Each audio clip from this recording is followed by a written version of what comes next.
આવતીકાલે જે અમદાવાદમાં બેઠક યોજાવાની છે એ પહેલા આજે રાજકોટ શહેરમાં જે છે અત્યારે ક્ષત્રિય મહિલાઓની બેઠક મળી રહી છે।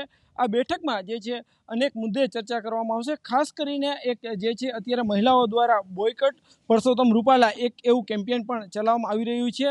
હાલ આપ દ્રશ્યોમાં પણ જોઈ શકો છો કે જે રીતના જે અહીંયા પોસ્ટર માર્યું છે તેમાં પણ સ્પષ્ટ રીતે લખ્યું છે બોયકટ પરસોત્તમ રૂપાલા। હાલ આપણી સાથે મહિલા ક્ષત્રિય અગ્રણી છે।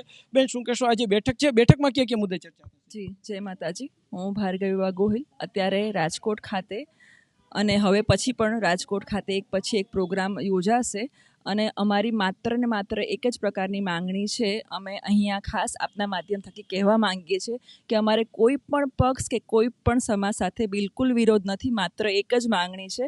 જો અમારા પૂર્વજો અને અમારા સમાજ પર કોઈ પણ પ્રકારની અન્ય રીતે ટિપ્પણી કરાતા એટલે કે અભદ્ર ટિપ્પણી જે બિલકુલ યથાસ્થાને છે નહીં, એના થકી એકને એક જ ટિકિટ માત્ર રદ કરી અને બીજા યોગ્ય ઉમેદવારને આપવા આપને શાસક પક્ષને વિનંતી છે। ચોક્કસથી પદ્મિની બા પણ પહોંચ્યા છે બેઠકમાં, આપણે એમની સાથે પણ વાત કરવાનો પ્રયાસ કરીશું। બેન, આજે બેઠક યોજાઈ રહી છે, આપ પણ પહોંચ્યા છે। બસ બેઠક યોજાઈ રહી છે। હવે અહીંયા શું બધા વાત ચર્ચા કરે છે એ જોઈએ આપણે। કયા મુદ્દા એવા હશે કે જેના પર અહીંયા ચર્ચા થઈ શકે છે? એ તો હવે કદાચ મને પણ ખ્યાલ નથી, ઇન્વિટેશન હતું એટલે હું આવી છું અને કયા કયા મુદ્દા છે તો હવે ખ્યાલ આવશે। કાલે પણ આવતીકાલે એક કહી શકાય કે અમદાવાદ ખાતે બેઠક યોજાવાની છે, આ બેઠકમાં આપ જવાના છો?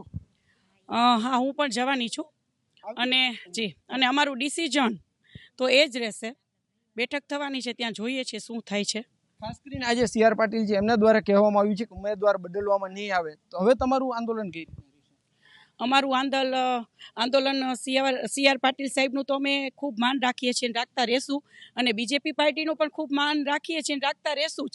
અને આખું ક્ષત્રિય સમાજ બીજેપી પાર્ટી સાથે છે ને રહેશે, એવું કાંઈ છે જ નહીં।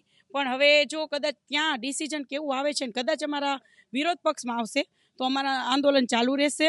તો અમારું આંદોલન, અમારી રણનીતિ એ છે કે થોડા ટાઈમમાં જ અમે મહારેલી યોજીશું, મહાસંમેલન યોજીશું, શેરીએ શેરીએ ગલીએ ગલીએ અમારું આંદોલન ચાલુ રહેશે। નાનામાં નાનો કાર્યકર્તા હશે એને પણ અમે એન્ટ્રી નહીં આપીએ અને ગેટે ગેટે જે રૂપાલાભાઈના પોસ્ટર કે ભાઈ રૂપાલાભાઈને રદ કરો અને અમે જેલ આંદોલન પણ કરશું। હવે કેટલા ગામ હશે કે જ્યાં તમે આ રીતના આંદોલન ચલાવશો ત્યાં ભાજપના કાર્યકરોને આ જે છે તમે પ્રવેશ નહીં આપો? ગામ તો અગણિત છે, જ્યાં ક્ષત્રિય સમાજ નહીં પણ અન્ય સમાજ પણ અમારી સાથે જોડાયો છે, એટલે ઘણા બધા ગામો અમે આવરી લેશું। ચોક્કસથી હાલ જે રીતના વાત કરવામાં આવે તો અહીંયા જે છે મોટી સંખ્યામાં ક્ષત્રિય મહિલાઓ એકત્ર થઈ રહી છે। આવતીકાલની બેઠકને લઈને પણ આજની બેઠકમાં ચર્ચા થાય તેવી શક્યતા છે।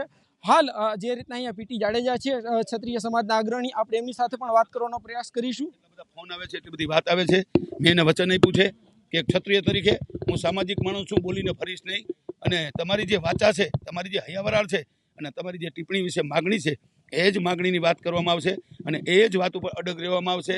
એ વાતની બહાર ક્યાંય જવાનું નથી અને અમે એમને વિનંતી કરશું જે રાજકીય માણસો સમજાવવા આવ્યા છે, રાજકીય માણસો સમાજને આદેશ ન કરી શકે, સમાજ રાજકીય માણસને આદેશ કરી શકે, કારણ કે રાજકીય માણસ એ ક્ષત્રિયનો એક વિભાગ છે ને ક્ષત્રિયોની સંખ્યા જોતા એમને ટિકિટ મળે છે, બરાબર છે? કાલની જે બેઠક છે તમે એમાં હાજર રહેવાના છો? હા, હું હાજર રહેવાનો છું ને, એ જ વાત કરું છું। અને એમાં કયા મુદ્દાઓ હશે કે જે તમારા તરફથી રાખવામાં આવશે? એ કઈ મુદ્દો નહીં, એક જ મુદ્દો, પરસોત્તમભાઈની ટિકિટ હટાવો, કા પરસોત્તમભાઈ પાછી ખેંચે ને કા ભાજપ પાછી ખેંચી લે। આજે CR પાટીલે સ્પષ્ટ રીતે એવું કહ્યું છે કે ઉમેદવાર નહીં બદલવામાં આવે તો ક્ષત્રિય સમાજનું શું વલણ રહેશે? એ જ કહું છું ને, નહીં બદલવામાં આવે તો ભાજપે ભોગવવાનું રહેશે, કાયમ ભાજપ સાથે આ ક્ષત્રિય સમાજ રહ્યો છે। સૌરાષ્ટ્રની કઈ એવી બેઠકો છે કે જ્યાં અસર થઈ શકે છે? ગુજરાતની એવી 8 બેઠકો છે કે જ્યાં 4 લાખથી વધારે મતદાન ક્ષત્રિયોનું હોય। ખાસ કરીને દેશભરમાં આમના પડઘા પડી શકે છે, કયા રાજ્યોમાં પડી શકે? અત્યારે રાજસ્થાન, MP, UP, મહારાષ્ટ્ર, બરાબર છે? અમે રાષ્ટ્રવ્યાપી આંદોલન કર્યું જ નથી અને હવે એટલો સમય નથી ને આ પ્રશ્ન છે એ 22 કરોડ ક્ષત્રિયોનો છે।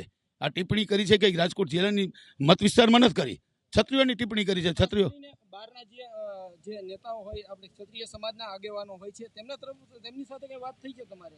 એમને કઈ તમને સપોર્ટ કર્યો છે જે બીજા રાજ્યના ક્ષત્રિય અગ્રણીઓ હોય એમને? તમામ એ તો એમ કહે છે કે રાષ્ટ્રવ્યાપી આંદોલન કરો, આ ક્ષત્રિયની અસ્મિતાનો સવાલ છે, બરાબર છે? પણ અમારે તો પરસોત્તમભાઈને એકને હટાવવાના છે અને સમગ્ર ભારતમાં આંદોલન કરી, બરાબર છે? બીજા ક્ષત્રિયોને ક્યાં અમારે મુશ્કેલીમાં મૂકવા કે હેરાન કરવા, બરાબર છે? કે નેતાગીરી છે ભાજપની છે તો એને તો ભાજપ આદેશ કરશે, તો એને એ રીતે જ ચાલવાનું રહેશે. ખાસ કરીને રાજકોટ બેઠકમાં તમને વાંધો છે, અન્ય રાજ્યોમાં અન્ય જે બેઠકો છે ત્યાં તમે ભાજપને સપોર્ટ કરશો? ભાજપને તો સપોર્ટ કરશું જો આ અમારી માગણી સંતોષાય તો. ભાજપ સાથે તો અમે કાયમ રહ્યા છીએ. ક્ષત્રિય સમાજ મોદીને પણ એટલા ચાહે છે.